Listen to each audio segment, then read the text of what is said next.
Afton and the leak. Probably one of the most iconic when it comes to Springlock failures is William Afton. William Afton from the games, that is. In this version of the story, William Afton basically got destroyed by these Springlocks. He was fully impaled by the Springlocks in the Springlock Bonnie suit after trying to escape the ghosts of his victims. He thought hiding inside the Spring Bonnie suit would protect him, but hey, he was wrong. It turned out that there was water on the floor which, when he touched, caused the Springlocks in the suit to loosen, or water that possibly dripped down from him, and also his breath. This caused the Springlocks to malfunction, they fully released and impaled William, ultimately causing his death. However, this is William Afton, so even dying would not keep him dead forever. It only keep him dead for a little while. We later learned that one of the vengeful spirits, or possibly a pair of them, cursed William to experience the pain that they had felt, thereby extending his life indefinitely, no matter the pain he suffered. Which is how William Afton can be a shambling corpse, but also somehow still alive. And friends, before I move on to this next spot on the list, if you love what we do here at Top 10 Gaming, and if you love FNAF 2, be sure to let us know by giving this video a thumbs up. Number 8. Can you Springlock a ghost? To answer this question, we could turn to the Fazbear Frights book 135 AM, and one of the stories within its pages, titled The New Kid.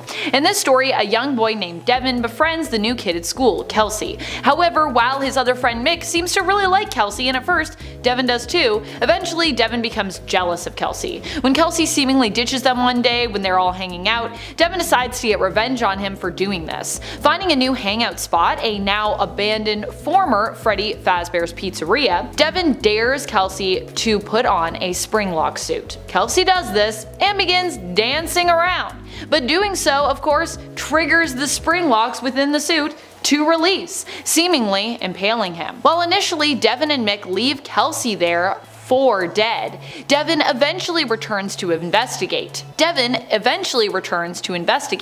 with Mick wondering if Kelsey might still be alive. When Devin does return, he doesn't see Kelsey in the suit, but later spots a black-haired ghostly figure within. It is implied that Kelsey is some kind of spirit of vengeance, possibly one of the spirits from the game lore that possessed Golden Freddy. And if you're wondering how we know that, well, later in the book we see that Kelsey is alive and well, seemingly, after he seemed to have been Springlocked, so either he has superpowers or he a ghost. And it's 7 required. The Springlock suits themselves are an occupational hazard that they didn't really need to create. Like, these things are hella deadly, and both William and Henry allow for their employees to wear them. Like, goddamn, okay? Just make a separate suit for the animatronic characters, for the employees, okay? Like, the people who run your business. They are the ones who make you the money, so they don't end up dying from robotic parts replacing their internal organs. OSHA would have been all over these goddamn suits if it was real in this universe, but apparently I guess it's not. And honestly, it's probably required by your contract to wear these suits at work,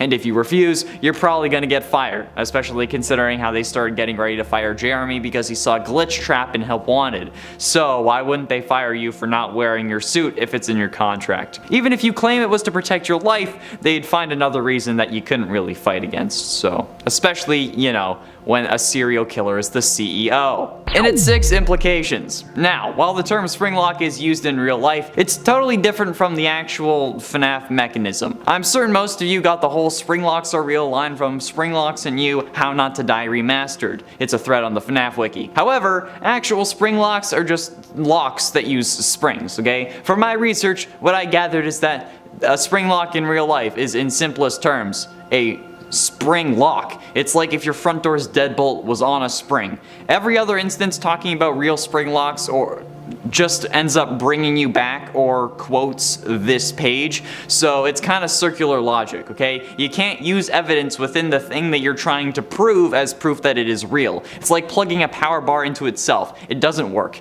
You can't use the same article to prove that Springlocks are real, okay? Because they're not. At least their game form isn't. But if the Springlock failure was real, I think the implications of, like, all of this being real in general is like one of the worst things. You get it? Like, it's definitely in the top 10. Get it? It's a little meta content joke for you because this is a top 10 list. It's in the top 10.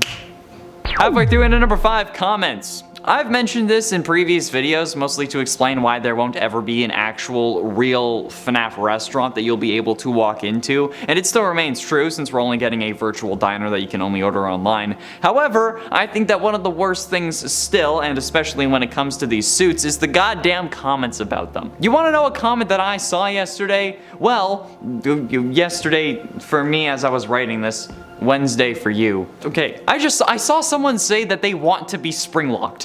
What? Why? Why would you want to be springlocked? Do you know how messed up that is? You're saying that you want to be killed by this thing? Because there's some hotlines that you should call. Like, why on sweet heaven's earth would you want to be springlocked? Do you know how absolutely agonizingly painful that would be? That would be one of the worst things imaginable, okay? Holy sweet Lord baby Jesus W. Christ. That would be one of the worst ways to go, if not the worst way. At least, like, as far as, like, actually could happen goes, I think, at least, okay? Because, like, a volcano would suck, but it's a bit unrealistic. It's a bad idea, okay?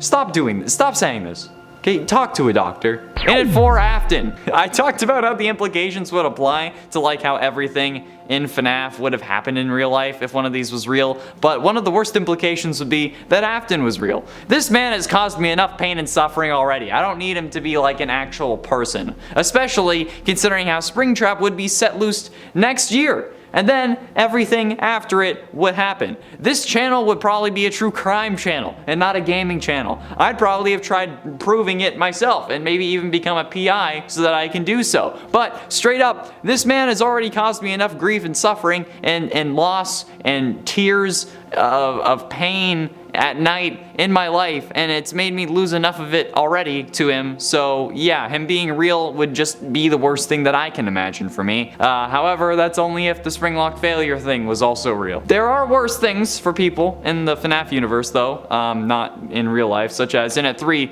Number 3, Payback. Going back to the Fazbear Fright story, the new kid from the 1:35 a.m. book, Kelsey, wasn't the only one to get springlocked in the story. When Devin returns to the abandoned Freddy's to see if Kelsey might still be alive, he notices the suit is empty. He thinks he sees something further inside, and so he decides to reach into the mouth of the suit, only for the suit to seemingly clamp down on his arm. Of course, you should never do that. If you see something and you're like, oh, maybe I'll put my arm in this thing where my arm could get stuck, don't do it. The more he struggles, the more he seems to get sucked into the suit. Sure, this isn't so much a Springlock failure from the inside, and no one's wearing the suit in some of these. It's more reminiscent of the Bite of 83, because I don't think there was anyone in that suit. But this is still a Springlock suit failing. So, while different, I still consider it to be a failure with consequences.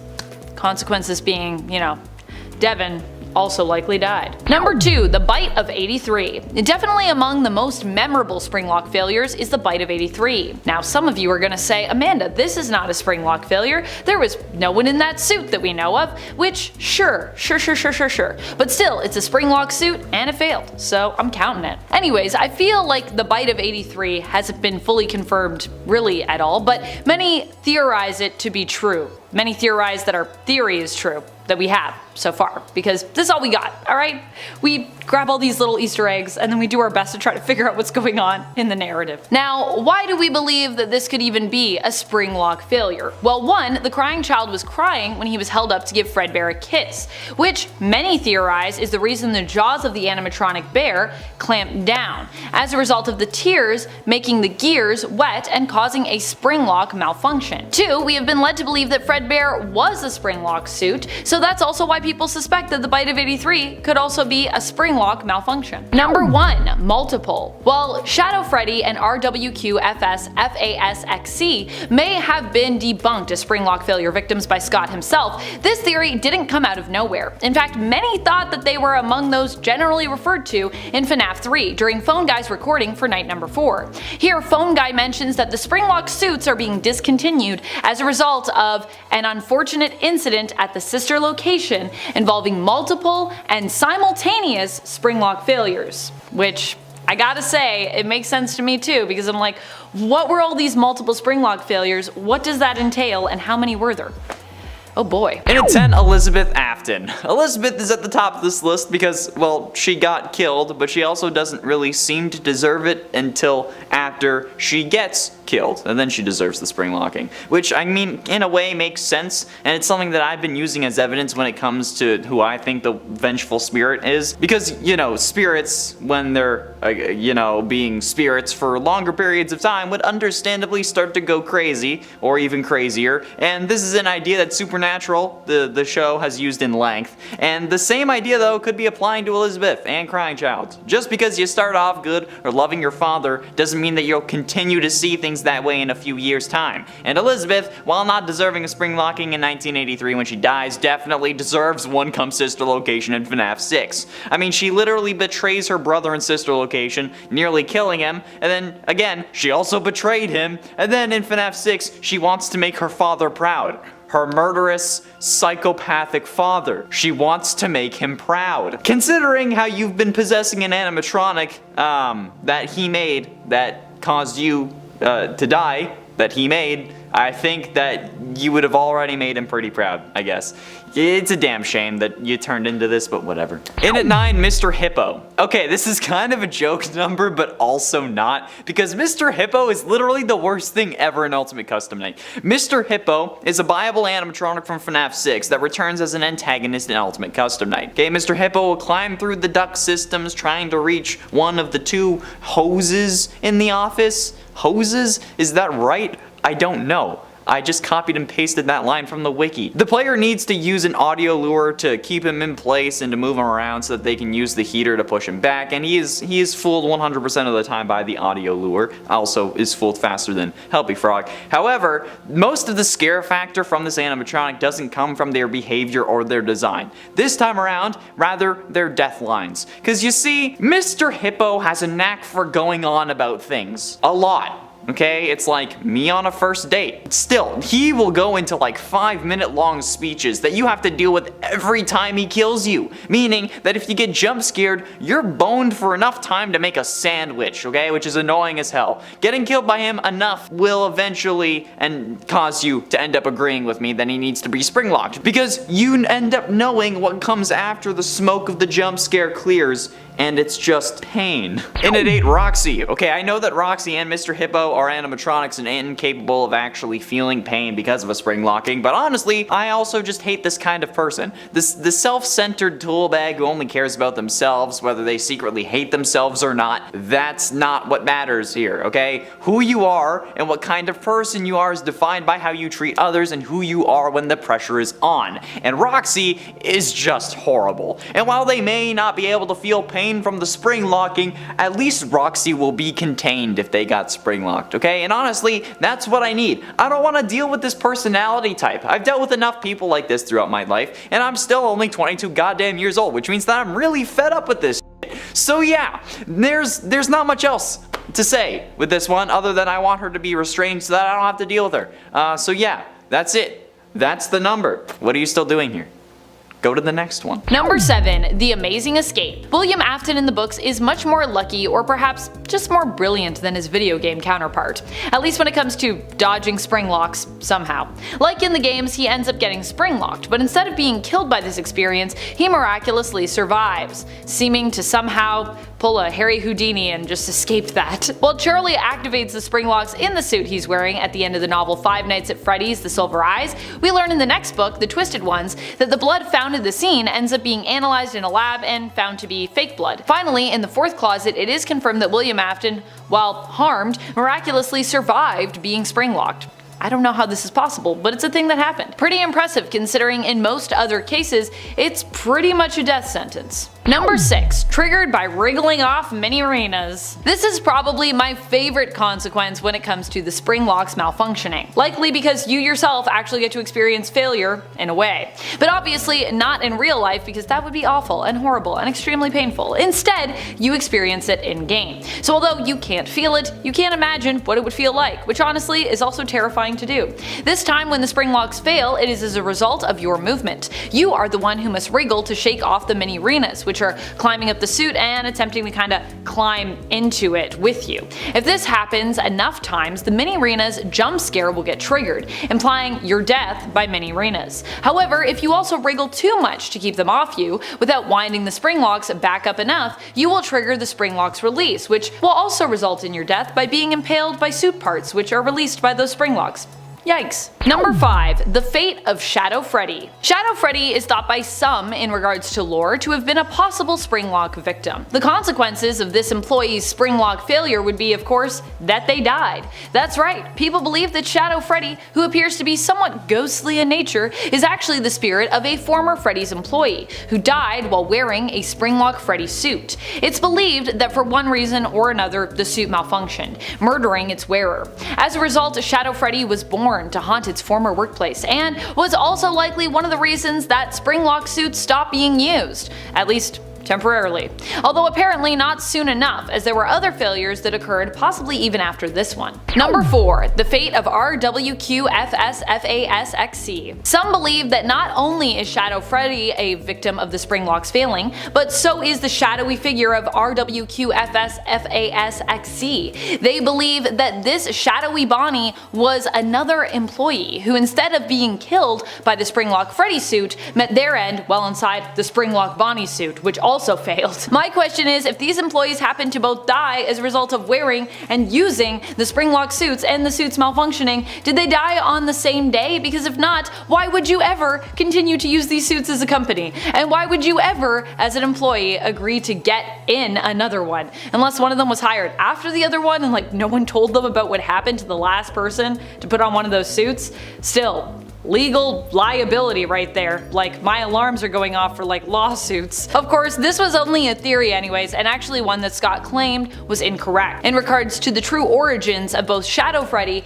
and RWQFSFASXC. Getting close to the end into number 3, Gregory. The way I see it, Gregory is such a stuck-up little shit that he would absolutely deserve to be crushed by metal robotic bits being put in the same place as his bones, because this kid is just a damn menace that seemingly doesn't want to take responsibility for any of his actions. And you know what? None of you hold him accountable either. Gregory orders the robots to disassemble Vanny. Quote, okay? Gregory being willing to kill Vanny is already pretty messed up, but while some would argue self-defense, this is not self-defense. Self-defense requires a reasonable amount of force to be used, okay? Tearing a person limb from limb is not reasonable force. This kid is easily able to destroy all 3 animatronics without a moment's hesitation and then use their upgrades on Freddy. He is willing to kill Vanny, like I said, despite actually seemingly knowing her like we see in the best ending, and then he burns Burn Trap multiple times in an attempt to stop him from taking control over Freddy, but again, he's also just setting fire to this thing all the time. So like, what the absolute living hell is this kid doing? And how is he so nonchalant about this whole thing? Okay, this guy literally kills Vanny and then only gets emotional when he has to go talk to a destroyed Freddy robot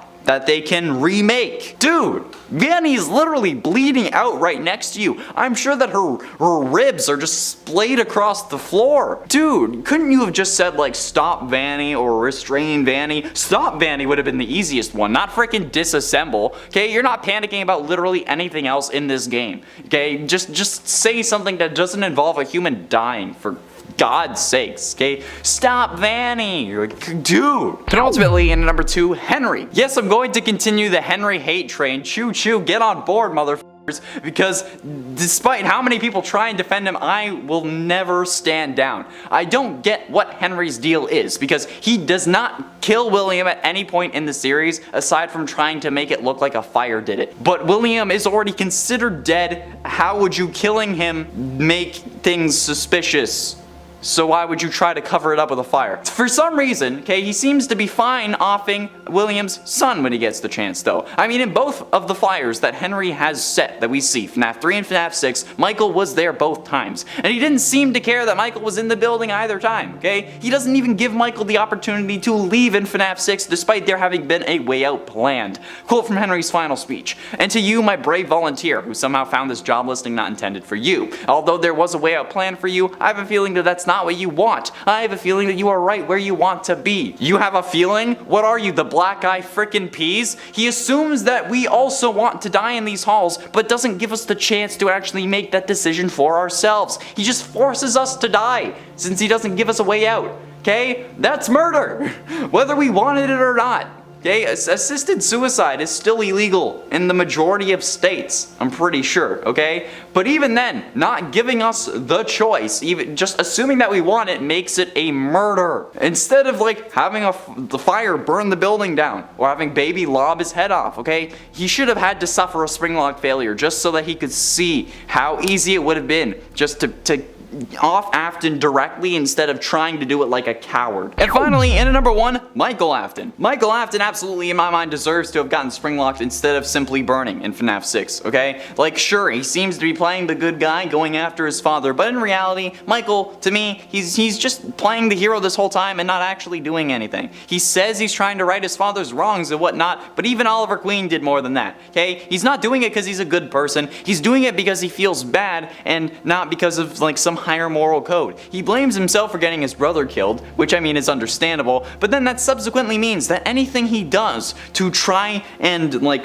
fix the things that his father did is just to make himself feel better about his own mistakes. Because in the end, nothing is gonna bring his little bro back, okay? And he doesn't even really have the stomach to actually stop his father once and for all. He says that he's going to come find him, but then when he does in FNAF 6, he doesn't burn down the place to stop him, okay? Henry does that. Yeah, Henry is the only one who's actually willing to sack up and try to stop William, even if he does it in a cowardly way, okay? It just shows how not serious Michael is. And if he really wanted to make sure that William was dead, he wouldn't have let himself burn in the FNAF 6 fire, okay? But he does. He lets himself burn, or at least doesn't actually successfully get out of the building so that he won't have to feel the regret of hurting his brother anymore, okay? Because he has the curse of knowledge, since he knows what his father was doing, and he doesn't want to deal with it anymore. And you know what? That deserves a spring locking. That's right. I don't care how mad at you are at me in the comments, okay? I don't care. It's true, alright? It's Monday morning, I'm mad. And a 10-second times the charm. Could William have suffered a Springlock failure before getting trapped in the spring Bonnie suit like we see happen in FNAF 3? In a way, it's possible. And it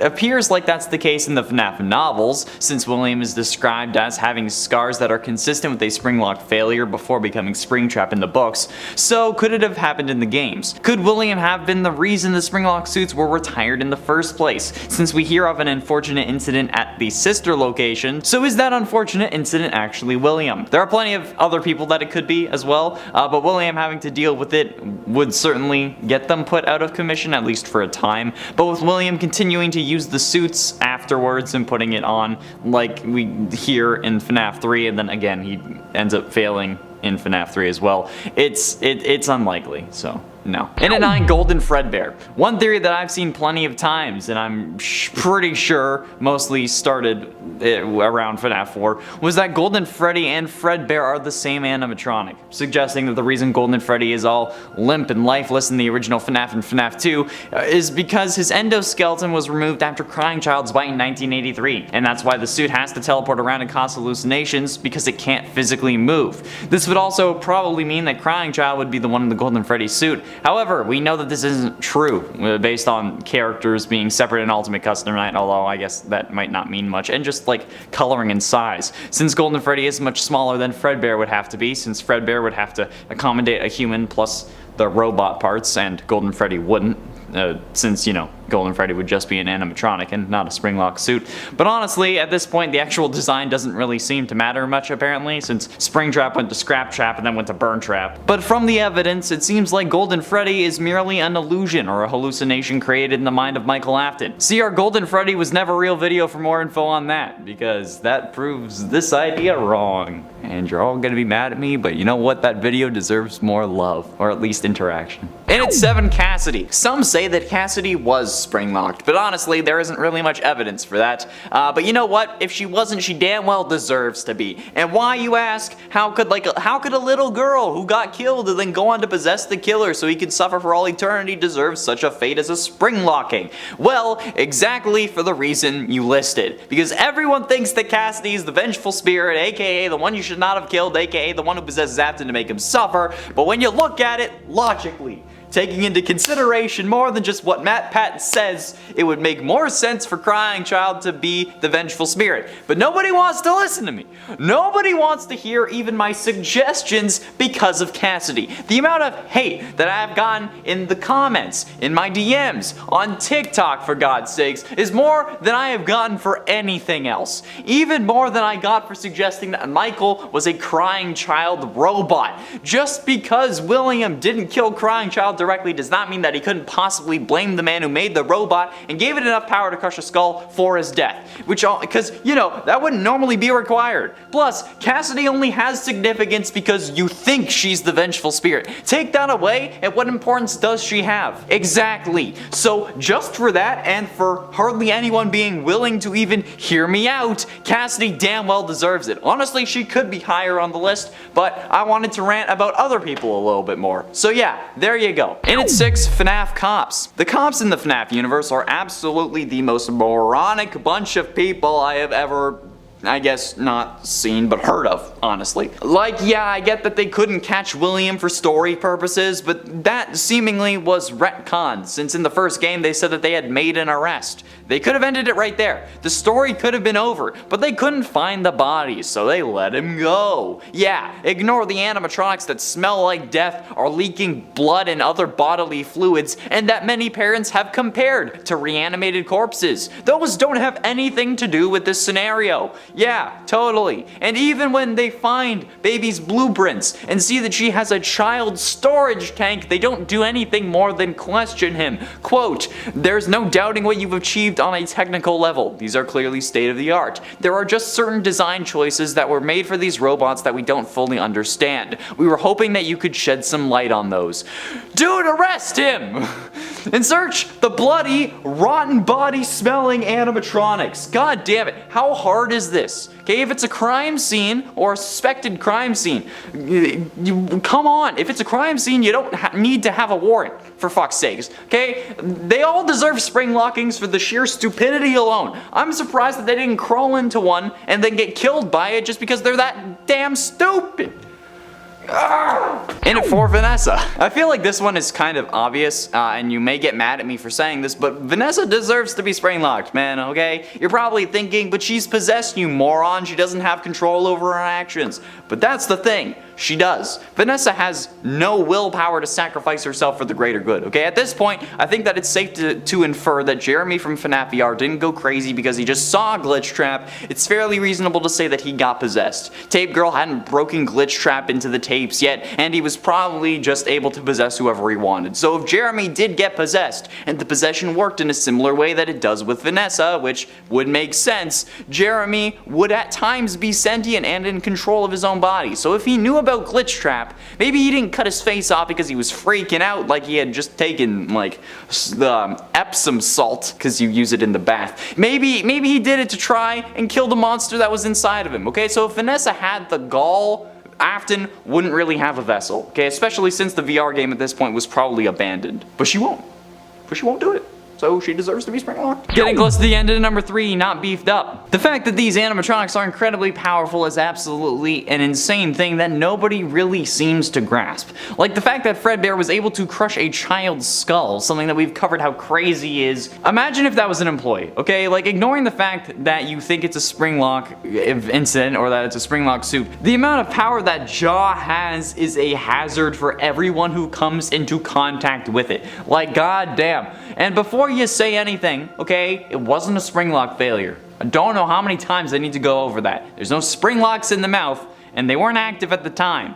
Okay, it can't be a spring lock failure. So these animatronics are just insanely powerful animatronics, alright? Which would be explained by them being intended to kill, which also explains why it would have the power to crush Crying Child's skull. The way I see it, William probably wanted to use the Fredbear suit as his kill suit because, you know, Freddy's the more popular character, but then he had to change to Bonnie after, you know, his son was killed in the suit, especially considering how he saw Elizabeth end up possessing Baby, so he was probably worried that Crying Child did the same with Fredbear, so Yeah, that's the way I see it. But ultimately, in number 2, Springlocks are real. Okay, you see, if I was to actually do like a cosplay of the purple guy and actually do it without it being a joke, I'd probably end up using a purple phone case, because, you know, you gotta reference the phone guy. But I don't need a Springlock crank, because those aren't actually a thing in real life. While the term Springlock is used in real life, it is a totally different mechanism from the actual FNAF thing, okay? I'm certain most of you got the whole Springlocks are real line from the Springlocks and You How Not to Die Remastered thread on the FNAF wiki. However, actual Springlocks are just locks that use springs. From my research, what I gathered was that a Springlock in real life is in the simplest of terms, if your front door's deadbolt was on a spring. Every other instance talking about real Springlocks just simply brings you back to that page or quotes that page, so there's really only one source. Springlocks, as they're used in the games, do not exist in real life. Alright, that is a myth. The term is used, but it's 2 separate words instead of one, and they mean totally different things. So please stop. And at 10, working at Freddy's. Working at Freddy's would suck. Like, if we're in so much danger, why are we staying for the 5 nights? Okay, do we need a job that bad? Putting like the lore reasons aside, right? But the real question is, other than that, how is Fazbear Entertainment even allowed to have employees in an environment like this? Already working there, you would have to deal with the possibility of a Springlock failure, and Henry and William just letting the people who run your business and making them money wear the suits is stupid, okay? Like, put this on or you're fired, but don't end up dying from robotic parts replacing your internal organs in the hot suits that fail with moisture. Like, seriously? Want to talk about health and safety? What about the having actual corpses stuffed into animatronic suits that are in front of how many kids every single day? Especially when one of them is known for loving pizza and in the VR game is shown in her FNAF 1 form to actually be shoving pizza into the various joints of her body. Plus, 5 nights of animatronics trying to kill me? Yeah, no thanks, okay? I'm glad you fired me at the end of it, but honestly, I'd have quit as soon as, like, the first phone call ended. No thanks. Phone guy's like, oh, they might move? No, I'm done. In at 9, Scooped. Now, I know you may be mad and think that this is a stupid point, but hear me out, okay? The Scooper may seem like a weird but normal thing, at least by FNAF standards at first, but with the blueprint revealing how this thing actually works, it's an incredible piece of technology that is far worse than a Springlock suit. It can inject whatever it ends up scooping with Remnant, which is a molten metal possessed by souls, and, assuming that my theory about Michael being a robot was wrong, keeping a person alive after removing their insides. It's capable of doing that, replacing their parts with robot parts, and then having those robotic parts leave the body but still have the person be alive. In essence, it makes that person just a walking case of flesh that is still somehow able to stand up on its own. Unless it didn't actually remove anything and it just like opened him up, but then again, it would still require some serious juice to keep him alive after that. That's pretty damn impressive, and it's also terrifying. I'd rather have the instant death of a Springlock suit than having my bones replaced with robotic ones. Yeah, no thanks. At least while I'm awake. Replace my bones with metal ones when I'm asleep, so I can just like... In at 8, Grabbed. Elizabeth Afton getting grabbed by Baby is one of the most terrifying moments in the series. Possibly because Crying Child saw it, which would explain the stomach mouths on the Nightmare animatronics. However, if we were to like see this from Crying Child's perspective, whether that detail is canon or not, if we saw it from his perspective, oh my freaking god, that would be so utterly terrifying. I would stand still. I wouldn't know what to do. Okay, how do you explain why a kid is like hiding in the bushes while his sister is getting grabbed by an animatronic claw? Okay, you don't. She was just trying to get ice cream.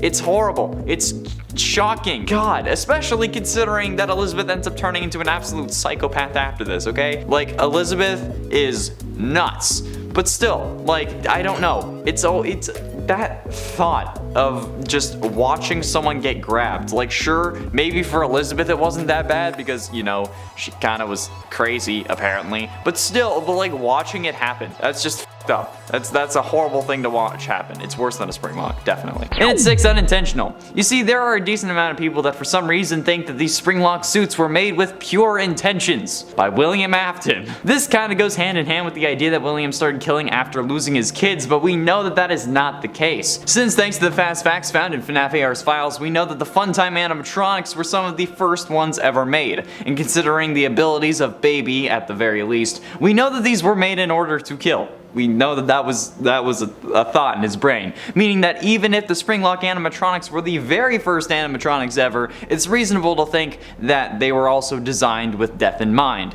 which explains multiple things.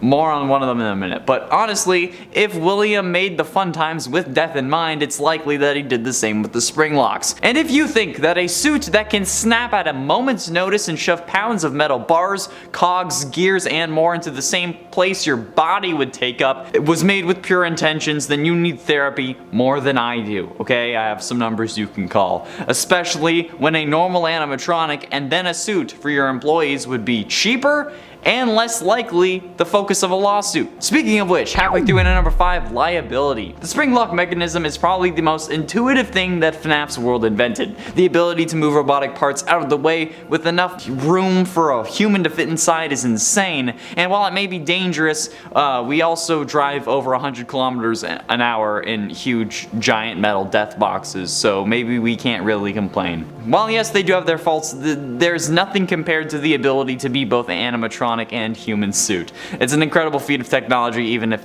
just absolutely the dumbest idea ever. Because it's terrifying for the same reasons that it would be in game. Someone can dress in it and pretend to be a robot, okay? It can clamp down on you at any second, and it has done so multiple times before. The Springlock suits themselves are an occupational hazard that they did not need to end up creating, but like, I don't know, like these things are so hella deadly. Why would both William and Henry allow for their employees to wear them? Especially Henry, like goddamn. Just make a separate suit for the animatronic, okay? Like make a separate suit that your employee can wear. It's the employees, the people who run your business. They make you money, so you know they don't end up dying from robotic bits replacing their normal human organic bits in a hot suit that fails when it gets moist.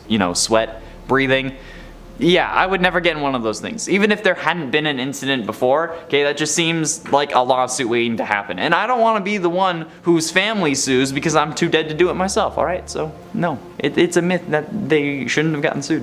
And finally, in at number 1, the lore! Oh, the worst thing about FNAF is the lore. Yeah, having to try to figure it out or even think about it or try to give it any coherent links is probably the most horrific thing that you can try to attempt in regards to the series, yes, but also literally at all. Do not try this, please. I get messages on Instagram saying like, oh, I have a FNAF theory and I was hoping we could talk about it. Like, I appreciate that you want to talk to me about it as opposed to like Matt Pat or someone famous, maybe because I'm more likely to reply because I'm not famous. But like, the best advice that I can give to you is if you value any shred of your sanity, do not try this. Do not attempt to put any shred of logic into FNAF. It will break you. Okay, do you think that I wanted to do this? Do you think that I planned on doing this for 2 years? No! I read one comment that said I see a FNAF in the thumbnail and I click, and it drove me so far into the madness that I'm basically the Joker of the FNAF community. People don't like me because I made a joke video about the worst FNAF fan games that included games that people loved, and now it's on the goddamn YouTuber wiki as a controversy. People get mad at you for misgendering fictional robots.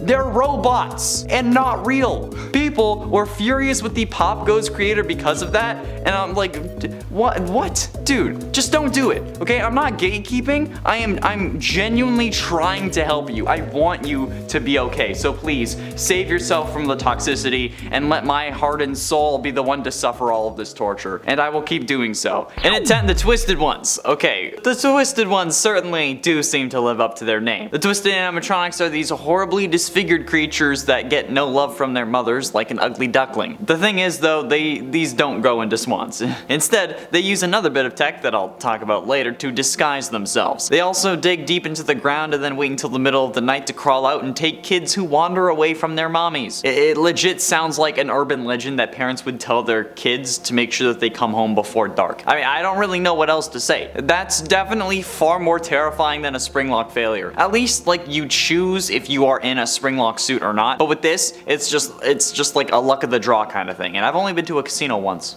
I walked out $30 richer. And at 9, Lonely Freddy. Lonely Freddy already in a way kind of has like a parallel in our world, kind of. It's like the trope where someone like becomes your friend and then starts slowly morphing into you and then tries to take over your life. I don't know, that's a thing, right? Have people talked about that? Maybe it's just in movies, or maybe I dreamt about it ages ago. I can't really remember, because, you know, my memory's great. But also, just plain old identity theft is a thing in the real world, and that's basically what Lonely Freddy is. Lonely Freddys were introduced in the Fazbear Frights books and are basically meant to, like, explain what Psychic Friend Fredbear was, or maybe are possibly supposed to be a way of what it could be. But basically, it's a robot that steals your body, then traps your consciousness in its body. Yeah, what the ever-loving hell? Why? Why is this so terrifying? It's worse than a Springlock failure. At least when you're a Springlock victim, you're dead. Unless you've been possessed prior to getting Springlock. But with this, you're stuck in a robot, watching your body walk away, smiling at you with color-changing eyes. It's messed up, dude. I don't like it. Yeah, it would not be fun. And it would be vicious, and God. This, far worse, alright? Far worse. And we're only at 9. And at 8, Moondrop. Okay, there were plenty of times that Gregory should have been caught in security breach, particularly when Freddy gets grabbed by the Moondrop animatronic right outside of Parts and Service. You're telling me that Moondrop, the daycare attendant, told Vanessa that Freddy was in Parts and Service, but then also didn't mention that we had been in the recharge station that was right next to it, walking with Freddy. Cause like, he knew. He knew we were there. He waved at us while we were taking Freddy away. So like, then she's talking to Freddy as if she doesn't know that him and I have been working together. She's like, oh yeah, your name was coming from the Faz Watch. He's like, oh, that's all Faz Watches. But like, you were literally seen with me. Sure, the daycare attendant isn't able to get us if we're in the recharge station and we had left before she got there, but we clearly aren't invisible to the attendant, and we also are, we've been there.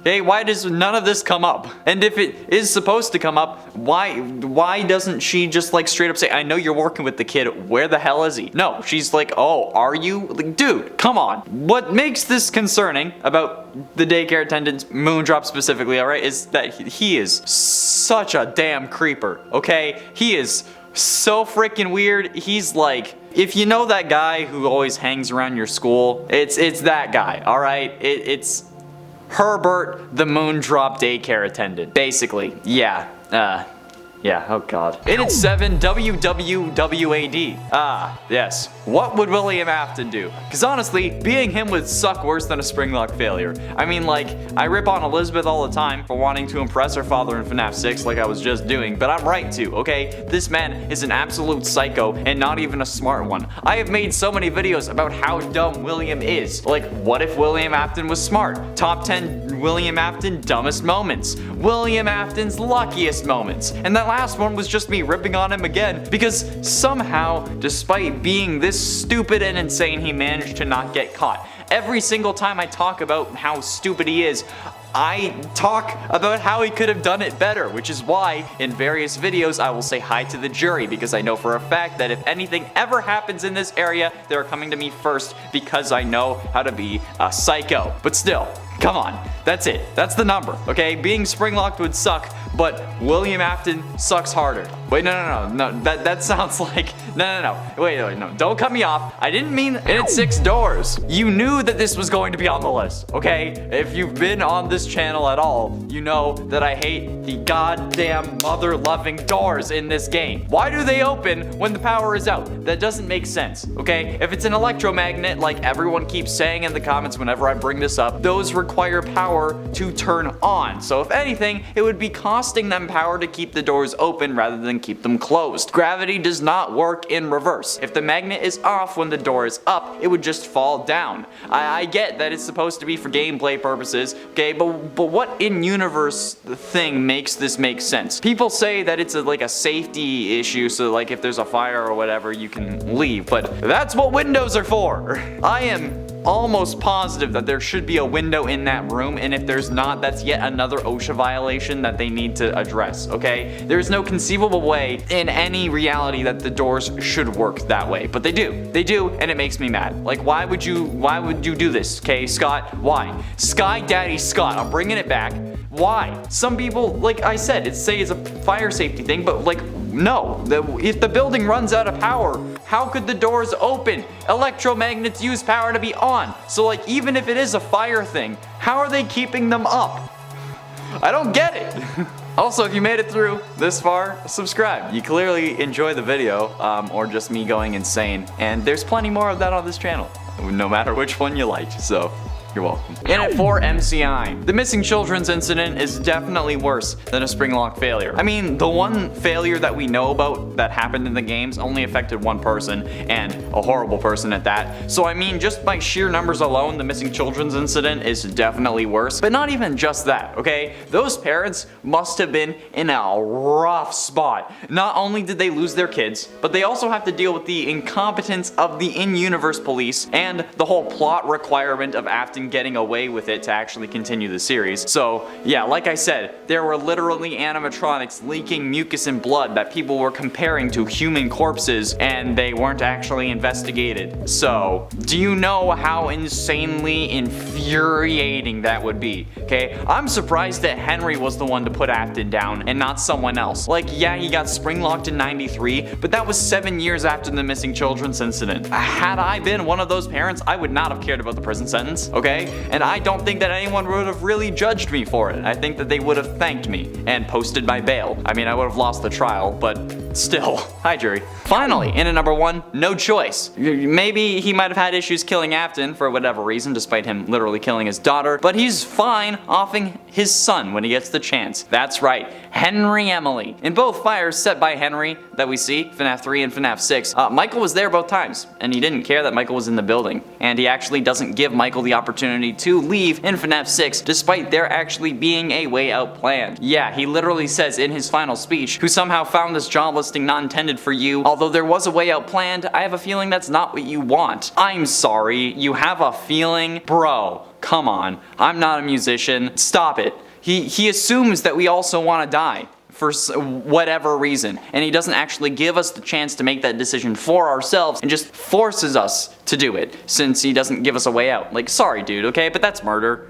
Whether we wanted it or not, it's murder. Come on. Like, that's horrible. Michael wasn't given the choice. Like, I get that he's the son of the man who killed your daughter, and clearly he isn't looking too hot, but at least, like, he seems to be trying to help. So yeah, while it would suck to have my bones replaced with metal while I'm fully functioning and conscious, these things would all suck more. Far worse, okay? And if you want to know more about Springlock failures, be sure you check out the whole list of other FNAF videos on this goddamn channel. And at 6, Michael as a sitter. Okay, now, while we don't really know the details about what's going on inside the Midnight Motorist minigame from FNAF 6, I still think it's safe to say that this is the Afton family, and particularly the Afton males. Seemingly, Michael was babysitting Crying Child while their father was, at work, but Michael was just watching TV, and he wasn't watching his little brother, which allowed his little bro to lock himself in his room, break his window, and then go to the pizza place again, which I'm sure made his dad so angry that when he got back, his son wasn't the nice father that he pretends to be, I'm sure. So yeah, Michael's negligence ends up getting his little brother in a lot of trouble and God knows what else, all because he wanted to watch a show, a drama about a vampire and his baby mama. Cause you know, Immortal and the Restless. Cause yeah, it's worse cause it's a freaking soap opera. Dude, come on. Watch something cool, like Super Pets. I don't know, I just said the first thing that came to mind that was stupid but also still better than a soap opera. It didn't have Bat Cow, alright? No matter what, it's still stupid, okay? You tell William to go easy on Crying Child, but that's definitely not going to happen, alright? Come on. It's like, it's the same gray shirt. It's definitely Michael. So that's about as clear cut as the series gets. So yeah, hiring Michael to look after your kid is probably worse than dealing with a Springlock failure, especially when it's your other kid, and then you gotta. Also, by the way, subscribe because you're halfway there, and if you get Michael as a babysitter, you'll have to be living on a prayer. Okay, terrible pun aside, I apologize, but please subscribe anyway. Halfway through into number 5, not trying. Michael Afton's biggest sin in my mind, ignoring the whole negligence thing, is just the fact that he did nothing. Like, sure, he's pretending to be the good guy. Yeah, I'm going after my dad, but really, Michael just seems like he's playing the hero this whole time and not really doing anything. He's like trying to right his father's wrongs. He says that he's going to come find him, but looking at him and looking at what he does, he's not doing it because he's a good person. He's doing it because he feels bad and because of he's trying to clear his own conscience. He blames himself for getting his brother killed, which subsequently means that anything he does in an effort to make himself feel better about what happened is just that. It's nothing else. Because in the end, nothing will really bring his little brother back. And he doesn't actually have the chops to stop his dad. He doesn't. He says he's gonna come find him, but then when he does find him in FNAF 6, he's not the one to burn the place to the ground to stop him. That's Henry. Henry is the only one willing to actually stop William, and it just shows how not serious Michael is about this whole thing. If he really wanted to make sure that William had been stopped, he wouldn't have let himself burn as well, okay? Because that's just so he doesn't feel guilty. And I'm sure that he'd rather have a Springlock failure too. If he had the choice between doing what he does in the series or getting Springlocked, I bet my ass that he'd have chosen getting Springlocked. And at 3, reality altering discs. Alright. I mentioned it earlier. Now I'm actually gonna talk about it because I mention these every chance I get because these things are absolutely astounding. If you didn't already know, in the original FNAF novel trilogy, it was revealed that the twisted animatronics used discs that changed how others saw them, basically creating an illusionary appearance using sound emitted from that disc that messed with your brain waves, kind of made it like an eye of the beholder situation, I think is how it was explained. However, the mere existence of these discs puts everything we know about the series into question, okay?